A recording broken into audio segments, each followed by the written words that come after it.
What seems to be it wasn't clear from your introduction that what you're saying is that you think that women are becoming more, because what it says was there's a change. There are less protagonists played by women, and the way they are presented as role models has changed by over time.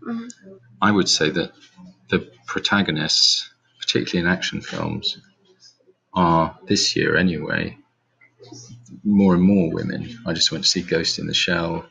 There is a trend, I think, that more women are at the centre of it. I mean, it's fine. You're doing a kind of historical. You're looking at these films in a particular area, and they are very important in terms of the time that they were made. But I think it's going in the other direction. Okay. I think the cinema industry has recognised, Hollywood has recognised that there is a female audience out there, particularly a young adult audience, who want to see female protagonists. Okay? You can take any of what I've said and stick it in there, but I sort of disagree with that bit. That's the first thing. And also, we're not talking about the present. These films were made some time ago. Yeah? Yeah. So what you could say is I'm looking at some films that represent a turning point. And they do, Alien, Silence of the Lambs, Hunger Games are important kind of places where the wheel turns as female action characters come to the fore, if you like. Right. Codes. Let's just get this right, because again, this is what makes your work look like proper film studies work. Whenever you have a title of a film, it is in italics. Okay? Then you put Ridley Scott, comma, what year was it made? Do you remember? 1980 something, I think. I'm just putting that in for fun.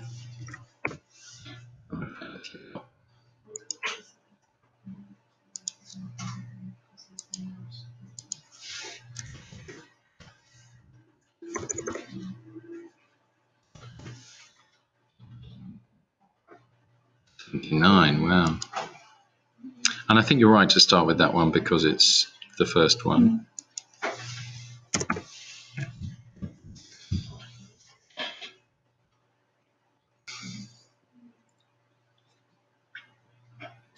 So you do the same for that. Silence of the Lambs in italic. Yeah.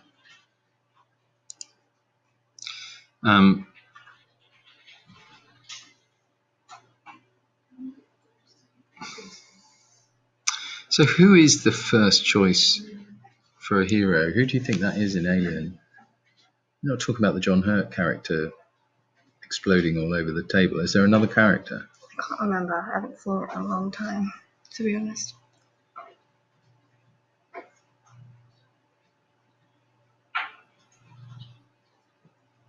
Okay, so I'm not sure about. You need to do a little bit of research on that because narratively, I'm not sure what that means. I can't remember. I don't think there's a captain of the ship who gets killed and then Ripley takes over, but maybe that's true. Or if there is, he's only one of a whole sequence of people that get killed. I think maybe a little bit more detail on the plot. Let's just have a look.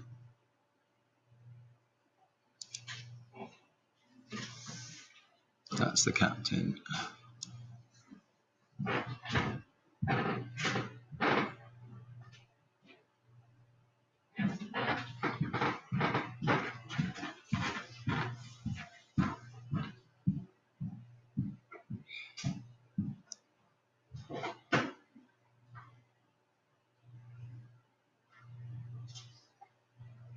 Yeah, okay. I think it's just bloodshed on and on, which is what I remember from the film. So this is good. The quotation is good that you've got here. Now, with your items, again, it's about format. Square bracket, item, capital I. Like that. doesn't need to be in bold. Oops, sorry, like that. Okay, but here you've got to write it out like this. Okay, because then they say, "Oh, good, she's doing what we've told her." And also, this is the code that.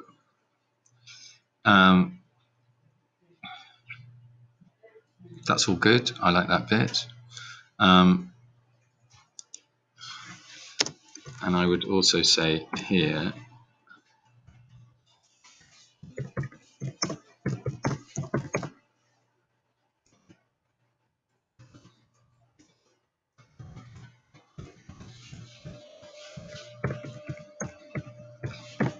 Okay, now here I want you to do a bit of research about this theorist called Carol Clover.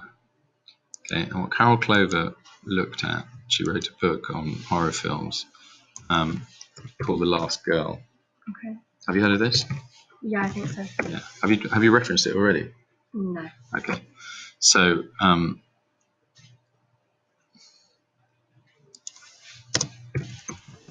basically what it's saying is that horror films are all about the final girls, right?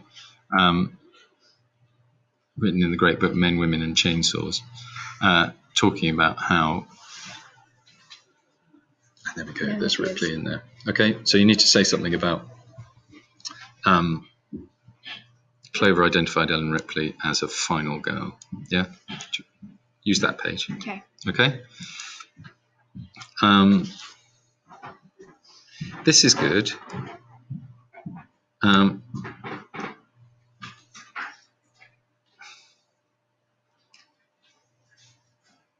Right. Now here, I would put a counter argument to this. This is all good data, but change that. So that looks like item 3, item 4. I would also say, I think you need to, your item 1, 2, and 3 should be your films. Yeah? Okay. So that should be item 1, that should be item 2, that should be item 3.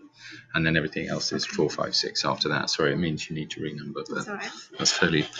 I think you need to put a counter argument here, which is what I was just saying to you about female protagonists becoming, and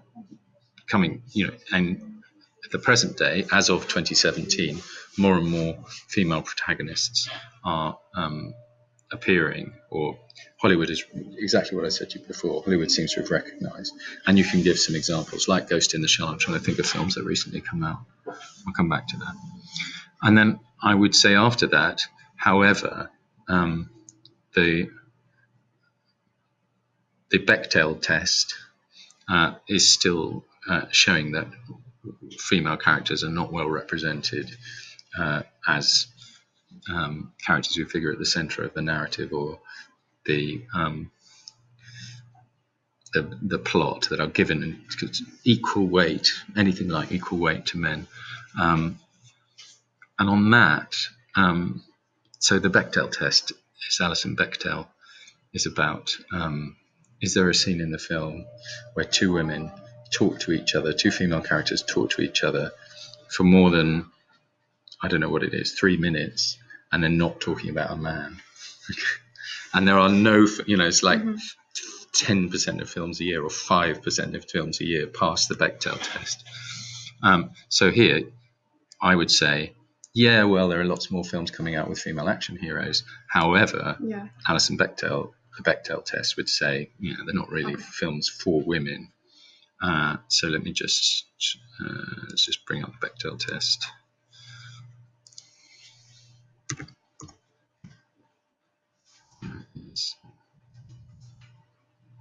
There's actually quite a good video, I think, on it. I mean, any of those will explain it to you. But again, whether a work of fiction features at least two women or girls who talk to each other. Yeah? And they must be named. Okay? Yeah. So put that in there. So this is what I'm saying, you've got the skeleton of it, you just need to hang a few more things on it.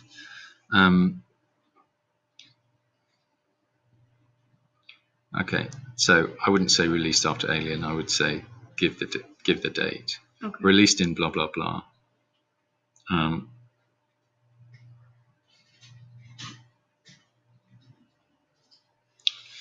So